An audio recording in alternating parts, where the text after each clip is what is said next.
wabarakatuh.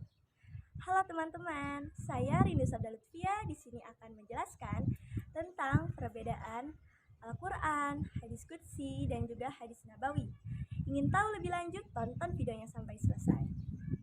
Yang pertama, Al-Quran berasal dari kata qara'a yaqra'u Qur'anan, yang artinya adalah bacaan atau sesuatu yang dibaca secara berulang-ulang. Secara istilah, Al-Quran adalah firman Allah Subhanahu wa Ta'ala yang diturunkan kepada Rasulullah melalui perantara malaikat Jibril.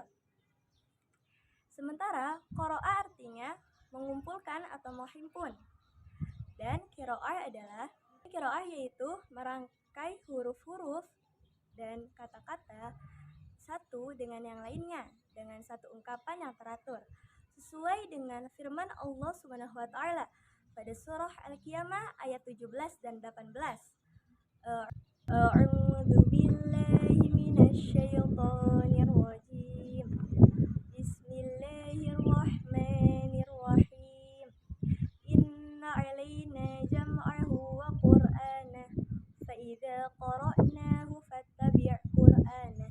Sesungguhnya kamilah yang bertanggung jawab mengumpulkan dalam dadamu dan membacakannya pada lidahmu. Maka apabila kami telah menyempurnakan bacaannya kepadamu dengan perantara Jibril, maka bacalah menurut bacaannya itu.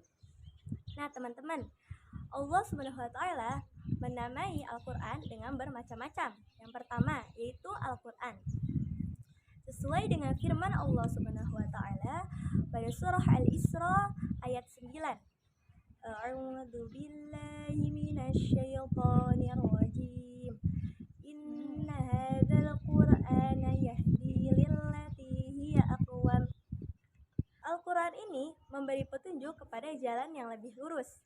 Yang kedua yaitu adalah Alkitab, sesuai dengan firman Allah Subhanahu wa Ta'ala pada surah Al-Anbiya ayat 10. A'udzu billahi minasyaitonir rajim. Laqad anzalna ilaikum kitaban fihi dzikrukum. Sesungguhnya telah kami turunkan Alkitab kepadamu dan di dalamnya terdapat kemuliaan bagimu. Yang ketiga itu adalah Al-Furqan, sesuai dengan firman Allah Subhanahu wa Ta'ala pada surah Al-Furqan ayat 1. A'udzu billahi minasyaitonir rajim. Tabarakalladzi nazzalal furqana 'ala 'abdihi liyakuna lil 'alamina nadhira. Maha suci Allah yang telah menurunkan Furqan kepada hambanya agar ia menjadi peringatan bagi penduduk alam. Yang keempat yaitu Adzikr, sesuai dengan firman Allah Subhanahu wa Ta'ala pada surah Al-Hijr ayat 9. A'udzu billahi minasyaitonir rajim. Inna nahnu nazzalna dzikra wa inna lahu lahafizun. Sesungguhnya kami telah menurunkan dzikir dan sesungguhnya kami pula yang akan menjaganya. Dan yang terakhir adalah At-Tanzil, sesuai dengan firman Allah Subhanahu wa Ta'ala pada surah Asy-Syu'ara ayat 192. A'udzu billahi minasyaitonir rajim. Wa innahu latanzilu rabbil alamin. Dan dia itu tanzil, kitab yang diturunkan dari Tuhan semesta alam.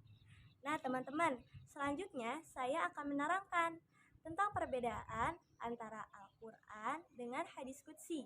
Yang kita tahu, Al-Quran 30 juz yang berisi tentang firman Allah, perkataan Allah, dan juga maknanya Allah. Itu Al-Quran.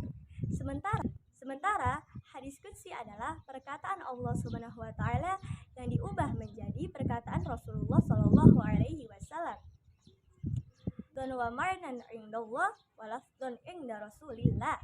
Lafadznya lafadz Rasulullah, tetapi lafadznya lafadz Rasulullah, tetapi maknanya dari Allah Subhanahu wa Ta'ala. Makanya ini disebut dengan hadis qudsi, bukan Al-Quran. Qudsi dan Al-Quran itu ada perbedaan? Tentu saja ada. Yang pertama, kita tidak boleh menyentuh mushaf Al-Quran kecuali memiliki wudhu. Sementara ini tidak boleh kita sentuh ketika kita tidak memiliki wudhu. Sementara hadis qudsi boleh kita sentuh walaupun kita tidak memiliki wudhu.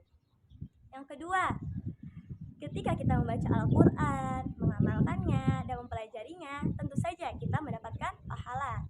Sementara hadis qudsi ini ketika kita membacanya tidak memiliki pahala kecuali sementara hadis qudsi ini ketika kita membacanya tidak mendapatkan pahala kecuali ketika kita mempelajari dan mengamalkannya. Sedangkan Al-Quran ketika kita membacanya, satu huruf mendapatkan 10 pahala.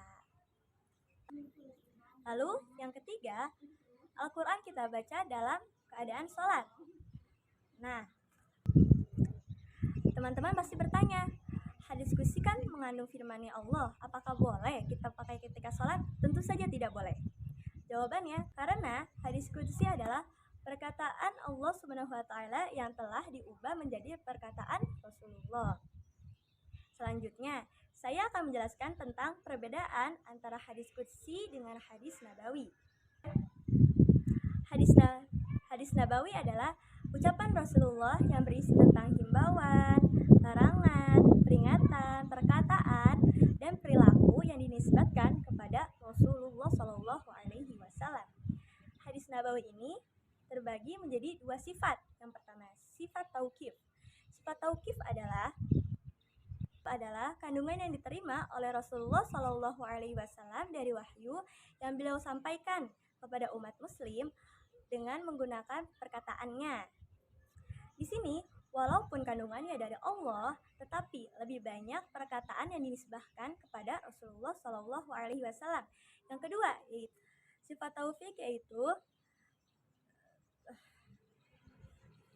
sifat taufik, yaitu yang disimpulkan oleh Rasulullah Shallallahu Alaihi Wasallam menurut pemahaman beliau terhadap Al-Quran.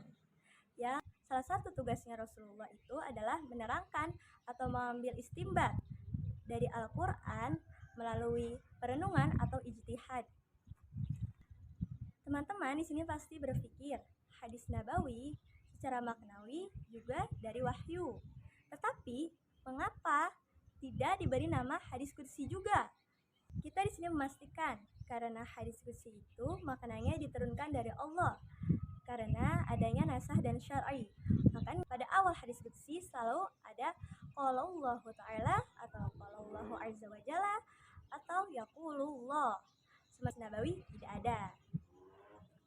Lalu hadis nabawi ini berjumlah sangat banyak. Sementara menurut para ulama, hadis qudsi ini hanya berjumlah 200 saja. Jadi jelas ya perbedaan antara Al-Quran, hadis nabawi, dan juga hadis qudsi. Mungkin hanya ini saja yang bisa saya sampaikan. Mudah-mudahan bermanfaat bagi kita semua. Assalamualaikum warahmatullahi wabarakatuh.